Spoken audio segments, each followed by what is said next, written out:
सर्वप्रथम मी 2 ग्लास घेतले आहे आणि त्या 2 ग्लासामध्ये मी पाणी ओतते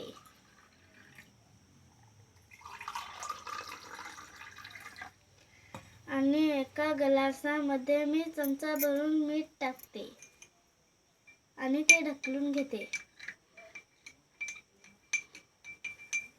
ढकलल्यानंतर ज्या ग्लासामध्ये मीठ टाकले होते त्या ग्लासामध्ये मी 1 लिंबू टाकते आणि दुसऱ्या ग्लासामध्ये जे साधे पाणी होते त्याच्यामध्ये पण मी 1 लिंबू टाकते.